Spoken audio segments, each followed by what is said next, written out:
Orang yang tidak mengenali dirinya, jatuhnya adalah dia tergantung pada orang lain. Oke. Akhirnya dia ikut saja, nempel saja pada yang lain. Wong dia ndak tahu, ndak kenal dirinya, Baik. ndak bisa mandiri. Assalamualaikum warahmatullahi wabarakatuh. Kembali lagi di channel CF Filsafat Online. Kali ini kita akan melanjutkan lagi ngaji filsafat bersama Pak Farudin Faiz dengan tema mengenali diri dari Socrates episode 4. Sebelum kita mulai, mari kita baca basmalah bersama. Bismillahirrahmanirrahim. Tanpa berlama-lama, mari kita mulai. Cinta kalau tidak diawali dari pengenalan diri, hidupmu akan kacau. Yang pertama apa? Kemungkinan kamu bisa salah milih pasangan. Oke. Saya itu orangnya mudah tersinggung loh ya. Nah, kalau kamu tidak kenal bahwa kamu mudah tersinggung, kamu ngambur saja nyari pasangan, akhirnya dapat pasangan yang tadi, yang kalau ngomong nyelekitnya luar biasa. Baik. Wah, itu kamu habis kamu. Kamunya baperan, pasanganmu tidak bisa dikontrol ngomongnya. Yo, ya itu karena kamu tidak kenal dirimu sih, akhirnya yo salah kamu milih pasangannya. Nah, Baik. kita berusaha dekat dengan orang yang tidak cocok dengan kita. Kenapa begitu? Kita tidak tahu aku itu orang seperti apa, sehingga aku butuh yang seperti apa. Yang kedua, orang yang tidak mengenali dirinya, jatuhnya adalah dia tergantung pada orang lain. Oke. Akhirnya dia ikut saja, nempel saja pada yang lain. Wong dia tidak tahu, tidak kenal dirinya, Baik. tidak bisa mandiri. Yang ketiga, orang yang tidak kenal dirinya itu menyulitkan yang lain. Karena dia kalau ditanya juga tidak bisa jawab. Perasaanmu seperti apa, yang kamu inginkan apa, yang kamu butuhkan apa. Ya karena dia tidak kenal dirinya, jawabannya tidak tahu. Baik. Jadi ini juga sulit kan kalau kamu bergaul dengan orang yang manut saja. Kalau ditanya dia tidak bisa jawab apa-apa, pokoknya terserahlah kamu, ikut sajalah. Itu kan susah juga punya teman yang begitu. Baik. Enaknya malam ini makan apa? Terserahlah. Nah, yo. Gimana? Angkringan saja? Janganlah, masa angkringan. Lah kemana? Ke mall, KFC. Alah, uang kita terbatas, so enggak usah lah makan di mall. Pokoknya mau kemana saja dibantah. Dia sendiri kalau ditanya lah terus di mana, enggak tahu. Baik. Nah itu kan sulit. Mending kamu tahu siapa dirimu. Aku sih pinginnya ini, tapi yo monggo kalau kamu punya pertimbangan yang lain, itu kan lebih enak daripada terserah. Nanti kan dibikinkan warung terserah itu. Jadi oke ya. Jadi pengenalan diri lebih enak. Oke. Terus ya tidak bisa merespon gejala yang muncul dalam dirimu. Baik. Karena kamu awalnya tidak kenal, ya kamu tiap hari panik, tiap hari pontang-panting dengan situasi dirimu sendiri. Kalau kamu sadar diri kan, oh dalam situasi ini, saya ini biasanya baper, tak hindarilah. Oh kalau situasinya begini, saya masih kuat kok, tidak apa-apa, ayo berapa kali pun saya sanggup. Ini kita bisa mengantisipasi secara pas. Tapi kalau kita tidak kenal diri kita, sulit. Baik. Nah, terus biasanya orang yang tidak kenal dirinya itu hidupnya sepenuhnya mengandalkan pengalaman yang kemarin-kemarin. Dia tidak punya visi. Biasanya begitu ya sudah begitu. Dan ini kan ya sulit juga kita berhubungan dengan orang lain, termasuk dalam hubungan percintaan, mengandalkan pengalaman yang dulu. Misalnya punya orang tua yang tidak harmonis, itu ya nanti semua laki-laki mesti begitu. Baik. Nanti yang trauma semua perempuan juga. Nah ini namanya dikendalikan masa lalu. Kita tidak kenal diri kita, makanya takut. Oke. Jadi hanya mengikuti pola sesuai dengan sejarah emosi kita. Jadi ini pentingnya pengenalan diri. Jadi kalau kalian ini kan usia-usia sedang mulai jatuh cinta, nyari pasangan, jangan lupa awali dari kenali dirimu sebelum kenalan dengan yang lain. Baik. Jangan sampai nanti kamu menyesal sendiri karena pontang-panting, bukan salah dia, salahmu sendiri, tidak kenal dirimu. Baik. Yang pertama itu. Yang kedua, cinta ya tanpa pengenalan diri. Jadi pentingnya kita mengenal diri kita ini siapa, wataknya seperti apa sebelum memilih pasangan, sebelum berkenalan dengan pasangan, sebelum berhubungan mencari pasangan ya. Agar kita itu tahu pasangan yang kita cari juga yang seperti apa. Misalnya saya adalah orang yang gampang marah, orang yang susah mengontrol emosi. Jadi saya akan mencari pasangan adalah orang-orang yang sabar, yang mampu menenangkan saya. Nah ini pentingnya ketika kita mampu mengenali diri sebelum memiliki hubungan dengan orang lain.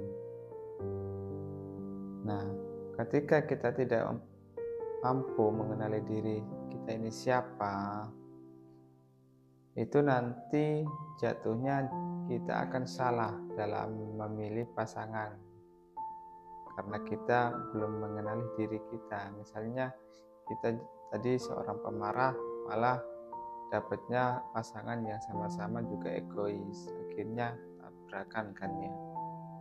Nah, di sini pentingnya mengenali diri dulu sebelum menjalani hubungan dengan orang lain. Oke, kita lanjut. Kerja juga begitu. Kalau nanti kamu kerja tanpa pengenalan diri, itu juga sulit maju. Yang pertama apa? Kamu tidak jelas tentang cita-cita, ambisi, keinginanmu. Kerja pokoknya ada yang nerima lah Pak, ada yang itu juga sudah syukur misalnya. Iyalah sementara itu, tapi kamu punya cita-cita apa sih? Punya keinginan apa sih? Tidak ada Pak. Yang penting ada uangnya, ada gajinya ya oke. Coba deh, kamu tidak kenal dirimu sih, coba dikenali dirimu. Aku itu bakatku apa ya? Aku nyamanku, aktivitas itu yang seperti apa? Passionku apa? Oke. Nah, sekarang saatnya kalian membaca diri. Baik. Yang kedua, ketika kita tidak mengenali diri, kita akan kehilangan banyak peluang. Mungkin ada peluang yang cocok dengan kita lewatkan. Baik. Ada kesempatan terbuka yang sesuai dengan kapasitas, kondisi diri kita lewatkan begitu saja. Ini karena kita tidak kenal diri kita. Oke. Atau bisa saja kita menghabiskan waktu untuk melakukan sesuatu yang bukan kita. Baik. Tidak sesuai dengan jiwa kita. Jadi Pak, saya itu rasanya kok tidak bakat ya Pak, kuliah itu misalnya. Kok berat sekali. Mungkin bukan kuliahnya yang kamu tidak bakat, tapi jurusanmu yang keliru. Oke. Kamu tidak pernah mengenali dirimu, sehingga ketika milih jurusan kamu tidak mikir mana yang cocok dengan aku. Pokoknya Pak, rasanya kok ini keren ya Pak. Rasanya kok ini bagus ya Pak rasanya. Coba kenali dirimu, terus pilih yang sesuai dengan passionmu. Oke. Mungkin sekarang baru rame-rame, wah ternyata filsafat itu asik. Aku pindah jurusan filsafat. Aku pindah. Ya nanti dulu, kamu baca dulu dirimu. Jadi setiap orang itu kalau bahasa agama ada syakilahnya. Baik. Makanya kullu ya'malu ala syakilati. Jadi segala sesuatu itu ya bekerja sesuai dengan syakilahnya, kondisi dirinya, bakatnya, passionnya. Baik. Nah, jadi tanpa pengenalan diri, ya kita mungkin nanti banyak buang waktu. Oke, kuliah teknik misalnya, bertahun-tahun begitu lulus malah bisnis. Kuliah bisnis bertahun-tahun, nanti begitu lulus malah ngajar. Oke. Nanti kuliah.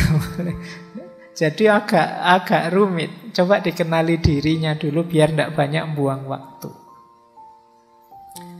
Orang yang tidak kenal diri juga seringkali jadi terlalu defensif. Tidak mudah percaya siapapun atau kebalikannya. Terlalu semangat untuk menyenangkan siapapun. Baik. Ketika lahirnya ketakutan karena tidak mengenal diri, biasanya orang jadi defensif. Oke. Wah ini jangan-jangan dia membohongiku, jangan-jangan dia menjajahku, jangan-jangan dia menipuku. Tapi karena sadar bahwa aku tidak kenal diriku, tidak tahu keinginanku, ada orang yang kemudian terlalu terbuka. Wah aku harus ikut yang lain, aku harus gabung dengan yang lain, aku harus meniru yang lain. Baik. Jadi terlalu semangat untuk berhubungan dengan yang lain, tidak kontrol. Dan yang terakhir, ya karena tidak kenal diri, biasanya terus terjebak rutinitas. Pokoknya biasanya begitu lah Pak, sudah lah Pak, tidak usah mikir aneh-aneh, nanti tambah ruwet. Baik. Nah, ini ciri-ciri ketika kita tidak kenal diri. Yuk ya, setelah ini kita coba kenali diri lah. Pakai kotak-kotak Johari Window tadi juga tidak apa-apa. Paling tidak kalian tahu passionku apa, bakatku di mana. Baik.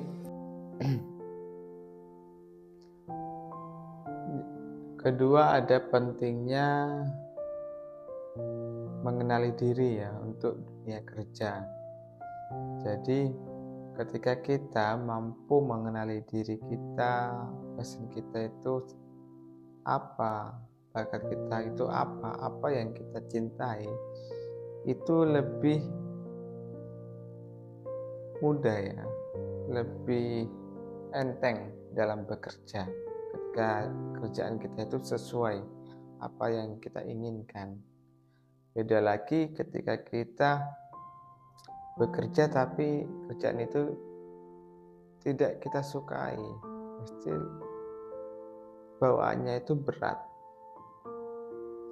Nah, di sini pentingnya mengenali diri dulu sebelum kita bekerja, agar kita mampu bekerja sesuai apa yang kita inginkan. Seharusnya seperti itu ya, agar kita tidak terlalu banyak menghabiskan waktu mengerjakan sesuatu yang kita tidak sukai. Dan biasanya orang yang tidak mampu mengenali dirinya, dia itu tidak terlalu ambisi terhadap pekerjaannya.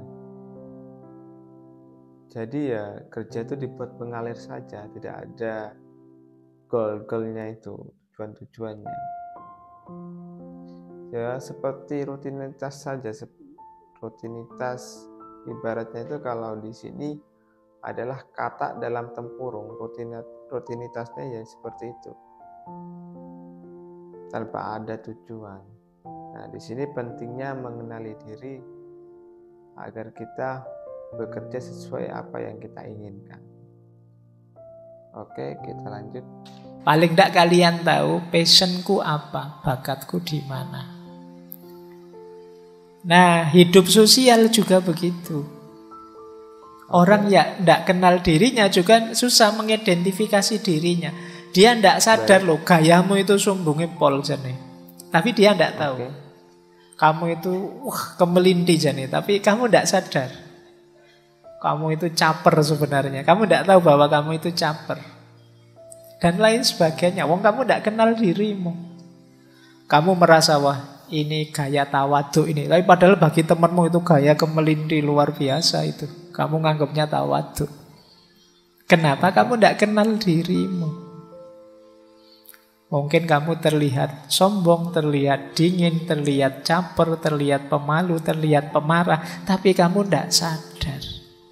Karena kamu tidak pernah introspeksi, tidak pernah mengenali dirimu.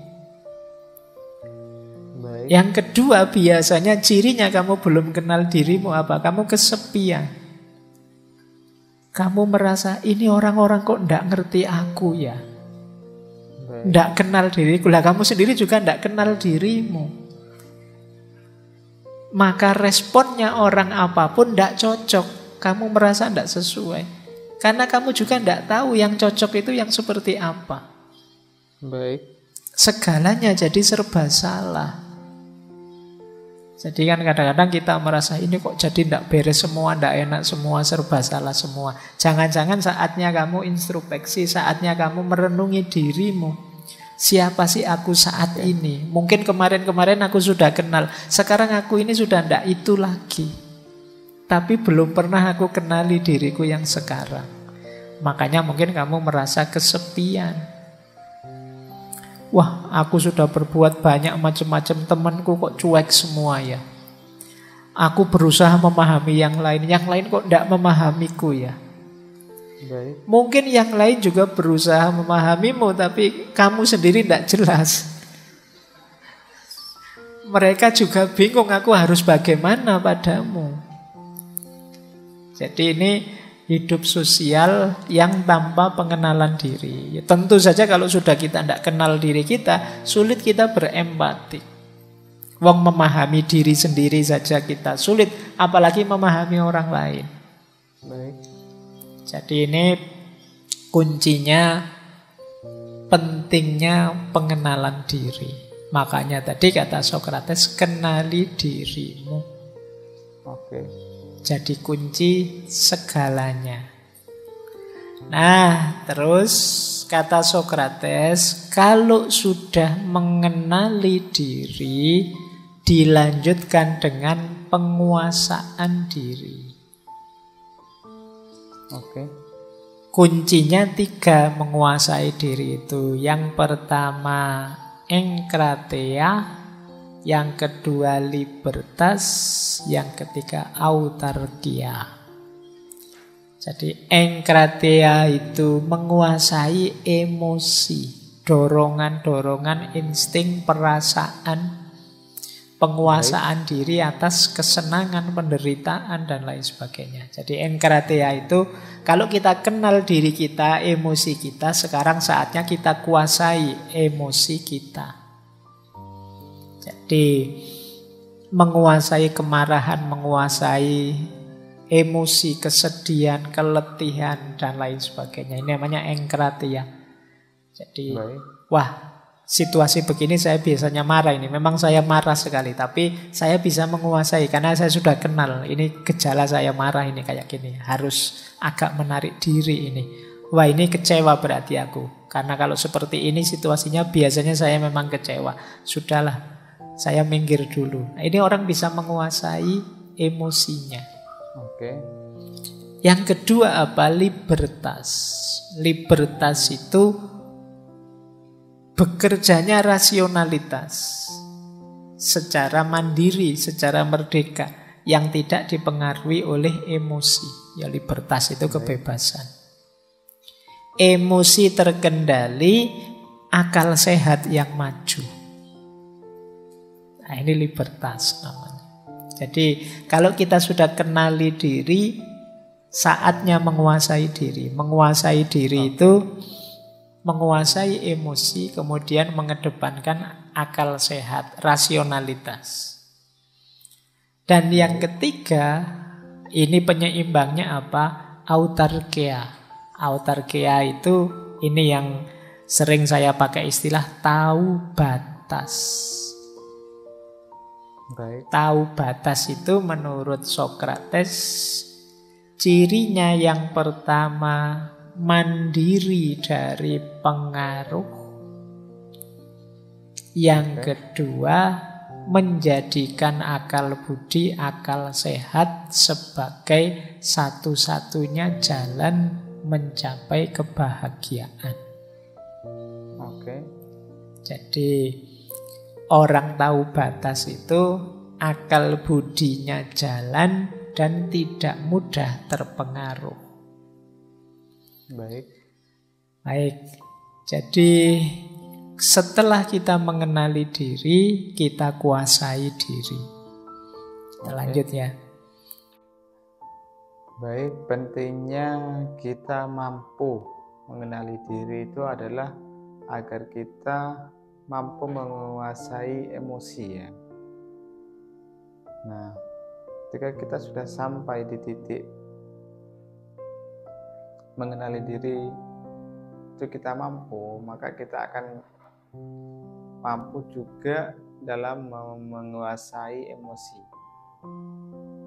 Misalnya ketika kita lagi sedih atau lagi senang, kita mampu menguasai. Jadi senang juga tidak berlebihan, sedih juga tidak berlebihan.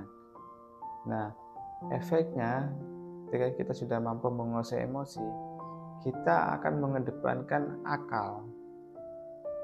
Selalu mengedepankan akal. Dia biasanya mikir, misalnya ketika orang punya pacar ya, dia tahu pacarnya itu berbuat kesalahan, tapi karena dia saking cintanya, kesalahan itu dianggap bukan kesalahan karena dia belum mampu menguasai emosinya. Beda lagi ketika dia sudah mampu menguasai emosinya, dia akan mengedepankan akalnya. Meskipun dia orang itu yang dia cintai, tapi dia tetap mengedepankan akal. Nah, di sini pentingnya penguasaan emosi ya. Dan yang terakhir adalah ketika kita sudah mampu mengedepankan akal, biasanya kita harus mampu tahu batasan-batasan yang kita seharusnya antara ngerem atau digas, pengontrolan seperti itu ya. Agar kita dalam melakukan hal-hal itu tidak kebablasan. Misalnya ketika kita niatnya bercanda sama teman, ini kita tahu waktunya kita menyudahi candaan ini. Soalnya kalau tidak kita sudahi, takutnya teman kita ini akan tersinggung. Jadi sampai di titik itu ya, mampu mengetahui batasan-batasan diri, mengontrol batasan diri, agar kita mampu mencapai kebahagiaan seperti itu. Oke, thank you buat teman-teman yang sudah nonton sampai selesai. Lebihnya mohon maaf. Wassalamualaikum warahmatullahi wabarakatuh.